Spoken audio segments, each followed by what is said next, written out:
बाबा साहेब के विचारों को मानेगा, अपनी जाति को हटा देगा और उनका जो समूह बनेगा और उस समूह के लोग जो अपने आप को कहेंगे बोधि समाज के हैं, वही बोधि समाज का होगा। इसलिए आज पूरे देश में बोधि समाज और बौद्ध धर्म की बहुत ज्यादा आवश्यकता है, क्योंकि जहां की सरकारें झूठ बोल रही हो, झूठ को पकड़ने के लिए न्याय विभाग लगाया गया है, न्यायालय झूठ बोल रहा हो, जिस प्रशासन को रक्षा करने के लिए लगाया गया हो वही शोषण कर रहा हो। ऐसे समय में भगवान बुद्ध के धर्म के सिवा और कोई धर्म नहीं है जो बचा सके, क्योंकि भगवान बुद्ध का धर्म एक ऐसा छाता है जिसके अंदर हर कोई आ सकता है। यहाँ सबके साथ समता है, स्वतंत्रता है, न्याय है, बंधुत्व है, बिना उसके नहीं हो सकता।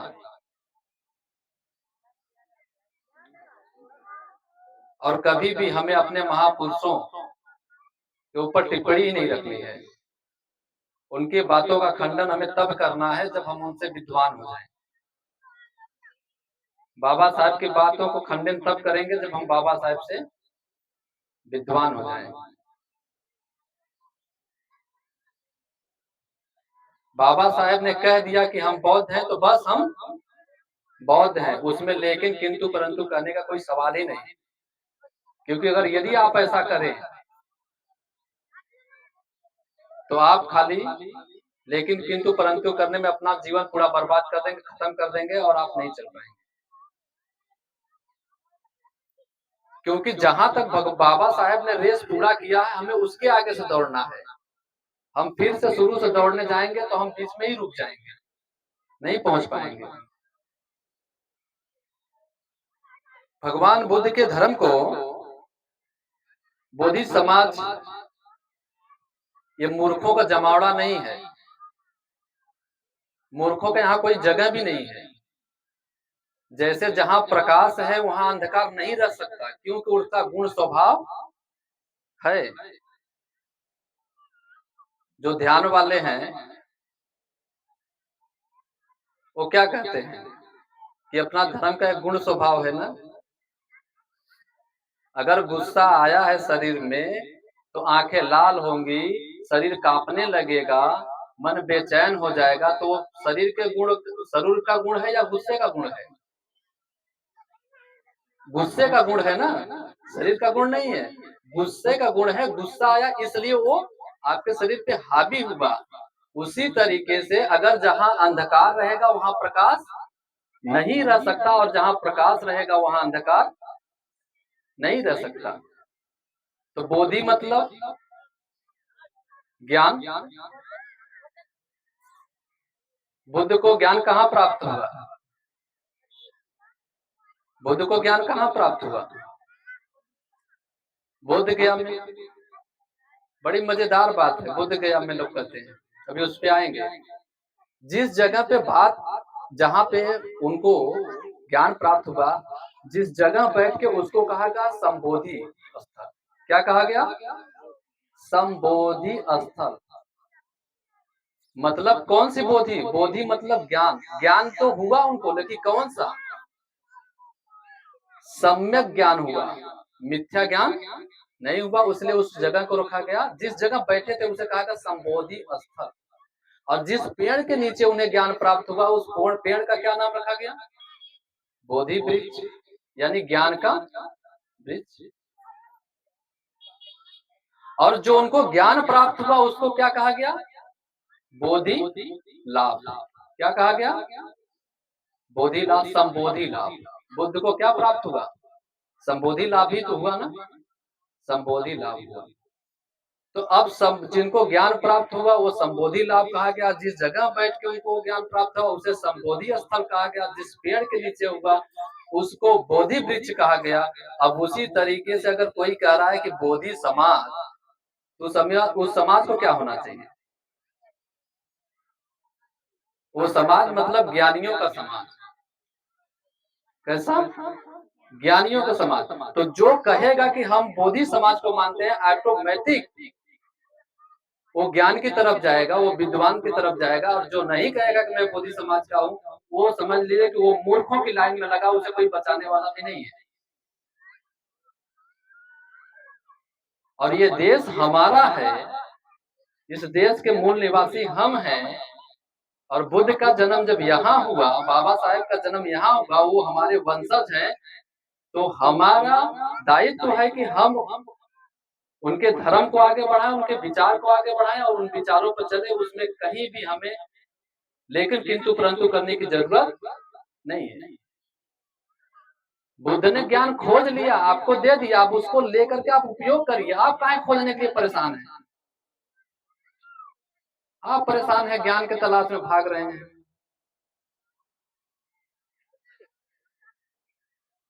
आप अपने बेटी बेटा को तो विद्वान बना ही नहीं पा रहे हैं, आप बोधि लाभ में लगे हैं। जितना ले जाने की आपकी क्षमता है उतना ही ले जाइए, विद्वान ले जाइए।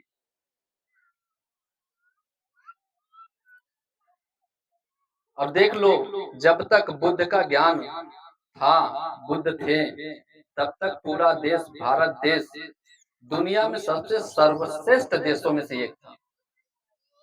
सबसे पुरानी यूनिवर्सिटी पूरे वर्ल्ड में आप खोज के आइए, सबसे पुरानी यूनिवर्सिटी कहीं है तो भारत में। वो किसने बनाई? बौद्धों ने तो बनाई। वो खोजिए कि वो यूनिवर्सिटी के फाउंडर कौन है? बौद्ध लोग हैं।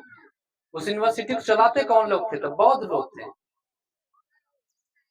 और उस समय में पूरे दुनिया में सबसे ज्यादा उत्कृष्ट कोई राज्य था तो वो बिहार था। दुनिया से लोग बिहार आते थे। अब आज देख लो बिहार का क्या हालत है। क्योंकि जब तक बुद्ध का ज्ञान था तब तक था, लेकिन लोगों ने बोध गया को क्या लिख दिए? बोध गया। बोध मतलब ज्ञान और गया मतलब, तो जब बोध चला गया तो जहां से उजाला चल जाएगा तो वहां क्या होगा? अंधेरा ही होगा ना। तो बिहार से जब बिहार के लोगों ने कहा बोध गया, तो बोध अगर चला गया तो देखो वो बिहार का क्या हालत हो गया। और बोध गया, फिर बोध से ही नहीं गया, वो गया से ही नहीं गया, वो भारत से गया। और जब भारत से गया तो भारत का हालत देखो आज। जो लोगों को पढ़ने के लिए अपने यहाँ लोग आते थे उनके यहाँ ज्ञान लेने, आज यही भारत के लोग दूसरे जगह जा रहे हैं ज्ञान लेने के। अब सोचो कि अगर हमारे दादी दादा अगर के कलेक्टर रहे, डीएम रहे, और बेटवा उनका चपरासी हो जाए, तो सोचो कितनी बड़ी विडंबना है। यही तो हमारे साथ हो रहा है।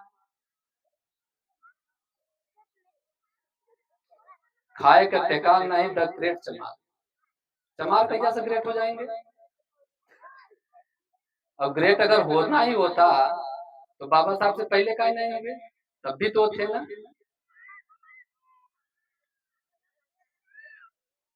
तो वो लिखने से नहीं होगा, आपको करना पड़ेगा। बाबा साहेब को देखिए ना, बाबा साहेब कह के गए तो बाबा साहेब को हमें सिर्फ मानना है, क्योंकि बाबा साहब को उतना ज्ञान था, वो वहां तक बोल के गए। हमारी प्रज्ञा भी वहां तक जाएगी तब ना हम कंट्रोडिक्टी करेंगे, तब तो उनमें लेकिन किंतु परंतु करेंगे ना। नहीं तो उनके ज्ञान प्राप्त करने का, इतना पढ़ने लिखने का, इतना आगे बढ़ाने का क्या जरूरत थी? सब खोजे। तो हमें भीड़ नहीं बनना है, भीड़ का हिस्सा भी नहीं बनना है, आगे चलना है। बताओ बहनों से, सभी लोगों से है कि भ्रम की चीजें न पैदा करें, हमें जो चीजें हैं वो करनी है। इसलिए हमें बुद्ध की आवश्यकता है। यहाँ पे विभिन्न हमारे लोगों को, जो बौद्ध लोग थे, उनको बहुत जातियों में लोगों ने बांटा। वोट डालो राज करो की नीति के तहत बहुत सारी जातियां बना दी। इसलिए बना दी कि ये अलग अलग जातियों के गुट के लोग हो जाएंगे तो ये एक दूसरे में ही लड़ेंगे। पासी कह रहा चमार से हम ऊपर है, चमार कहे हम धरकाल से ऊपर है, यादव कहे पटेल से ऊपर है। और वो अपना बैठ करके जो बनाया है जाति देख रहा है, कह रहा पहले तुम लोग लड़ लो फिर हम आएंगे। हमारी जमीन, हमारा जायदाद, हम दो लोग भाई और बंटवारा करते हैं, और जब तक ब्राह्मण ठाकुर ना आए तब तक बंटवारा न हो, और वो जो कहेगा वही हम मान लेंगे, और फिर कहेंगे द ग्रेट समाज। ग्रेट होते तो बांट लेते ना अपने में, क्या कर दूसरे को बुला रहे हैं। तो कहने से नहीं होगा, ज्ञान को उस तरीके से जाना पड़ेगा। हमारा बस ये कहना है कि आप लोग बुद्ध के अनुयायी हैं, बाबा साहेब के अनुयायी हैं। बाबा साहेब ने अगर कह दिया बौद्ध, तो हम लोग क्या हैं? बौद्ध। और बौद्ध अगर जिस दिन आपने कह दिया, वास्तव में उस दिन से आपका विकास चालू हो जाएगा, अन्यथा विनाश पहले से भी हो रहा था, आगे भी होता रहेगा, कोई दो नहीं। क्यों? क्योंकि जैसे ही आप कहते हैं कि मैं बौद्धिस्ट हूँ, मैं बोधि समाज का हूँ, वैसे ही आपके साथ बहुत सारी चीजें बदल जाती हैं। पहली बात कि आपको कोई छोटा नहीं समझता, अछूत नहीं समझेगा, नीचता से बच जाएंगे। दूसरा, पाखंड से बच जाएंगे। तीसरा, जाति से बच जाएंगे। चौथा, समान अवसर प्राप्त हो जाएगा। पांचवा, आप इस भारत देश के, इस जगन्नाथपुर के ही नहीं रहेंगे, पूरे दुनिया में अंतरराष्ट्रीय लेवल पर जाके खड़ा हो जाएंगे। क्योंकि बौद्ध पूरे दुनिया में पाए जाते हैं। जब आप बौद्ध कहते हैं तो आपके लोग पूरे दुनिया में फैले हैं। आप एक अंतरराष्ट्रीय व्यक्ति बन के खड़ा होंगे। और यही चाहते थे बाबा साहेब कि हम कोई एक छोटे से जाति में न बने रहें, हम एक छोटे से गांव का न बन के रहें, हम एक अंतरराष्ट्रीय व्यक्ति के रूप में खड़ा हो। हमारे साथ न कोई छुआछूत करे, न भेदभाव करे, न हम नीच अछूत रहे। हमारे साथ समता, स्वतंत्रता, न्याय, बंधुत्व, ये चीजें होनी चाहिए। अगर ये चारों चीजें आपको प्राप्त करना है तो आपको अपने आप को बौद्ध और बोधि समाज का कहना पड़ेगा। और हम लोग जितना भी ये पैसा खत्म हो रहा है, जो वक्ता आए हैं, जो बोलने वाले आए हैं, जो लोगों ने मेहनत किया है, इसका मूल उद्देश्य, कार्यक्रम करने का मूल उद्देश्य यही है कि हम बोधि समाज और बौद्ध धर्म को इस देश में, इस जगह पे स्थापित करें। इसके लिए ही ये कार्यक्रम किया गया है। इस कार्यक्रम का उद्देश्य मूल एक ही है, बौद्ध धर्म और बोधि समाज को स्थापित करना। अब हम कैसे इसको स्थापित करेंगे, कैसे इसको क्रियान्वित करेंगे, इसके लिए ही हम चर्चा पर चर्चा करने के लिए ये कार्यक्रम को आयोजित किए हैं। बीच में हम भटक जाए ये बात अलग ही है, हमें भटकना नहीं है। तो हम लोग सबकी बातें सुनिए, सभी लोगों की भले, लेकिन मैं कहूंगा कि कहीं भटकना नहीं है। आप एक बात सीख के जाइए, कुछ भी मत करके जाइए। यहाँ पे जो लोग भी आए हैं, चाहे माताएं हैं, बहनें हैं, यहाँ पे उपासक उपासिका जितने भी हैं, आप यह संकल्प लेकर जाइए कि आज से हमारा धर्म कौन सा धर्म? बौद्ध धर्म। हमारा समाज कौन सा? बोधि समाज।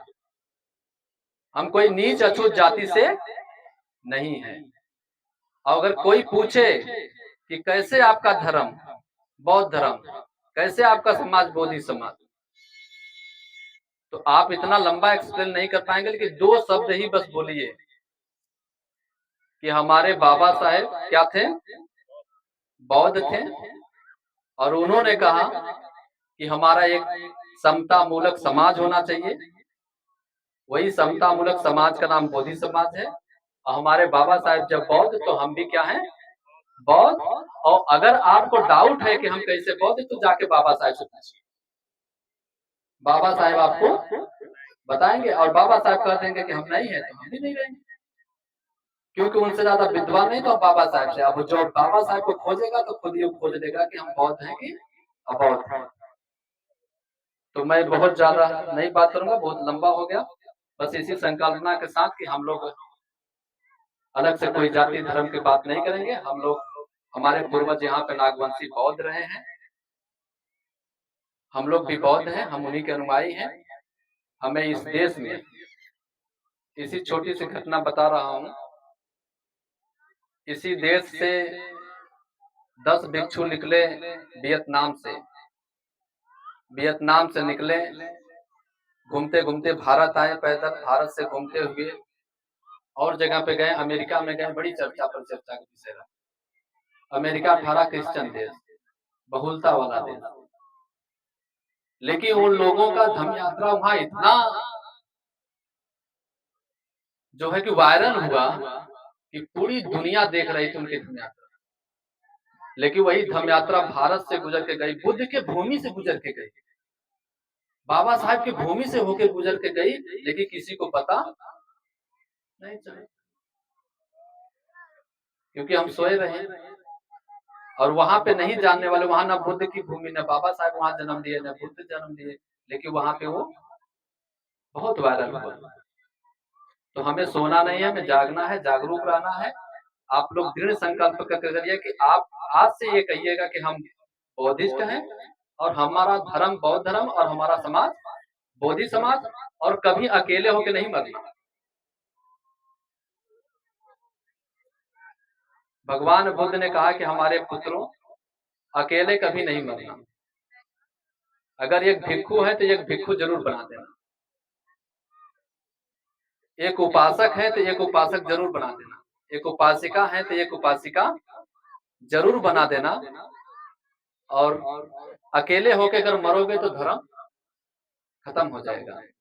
इसलिए आप लोगों की जिम्मेदारी है कि आप लोग अगर एक लोग बौद्ध हो गए हैं तो आप भी एक लोगों को बौद्ध बनाइए।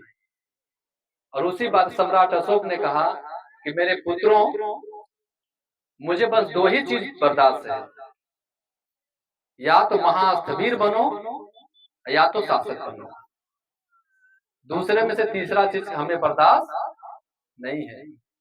और उसी चीज को बाबा साहब ने कहा कि हमारे बच्चों, हमारे समाज के लोग अपने घर के दीवारों पर जाकर लिख दो कि हम इस देश के क्या हैं, शासक। कहाँ खोए हो आप लोग? हमारे महापुरुष कभी उनकी विचारधारा नहीं बदली, एक ही विचारधारा रही, लेकिन हम छोटे छोटे ज्ञान लेकर के हमारी विचारधारा बदल जा रही है और हम लोगों को कंफ्यूज कर रहे हैं। समाज को हमें कंफ्यूज नहीं करना है।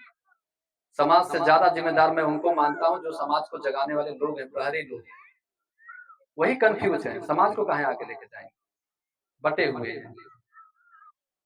तो हमें उनमें बंटवारा नहीं करना है। आप सब लोगों के लिए बहुत अच्छा से कार्यक्रम किया। यहाँ की कमेटी के लोगों को, जगन्नाथपुर नई बस्ती के लोगों को बहुत बहुत आभार। इसमें जो लोग भी गांव गिराव के अगल बगल के लोग आए उनके लिए भी बहुत आभार। बहुत सुंदर कार्यक्रम कराया। मैं तथागत भगवान को उनके धाम उनके संग से कामना करता हूँ कि आप सुखी दीर्घायु रहिए, अपने समाज को अपने देश को आगे ले जाने में अपनी अग्रणी भूमिका निभाएं। आप सबके लिए धन्यवाद, बहुत बहुत।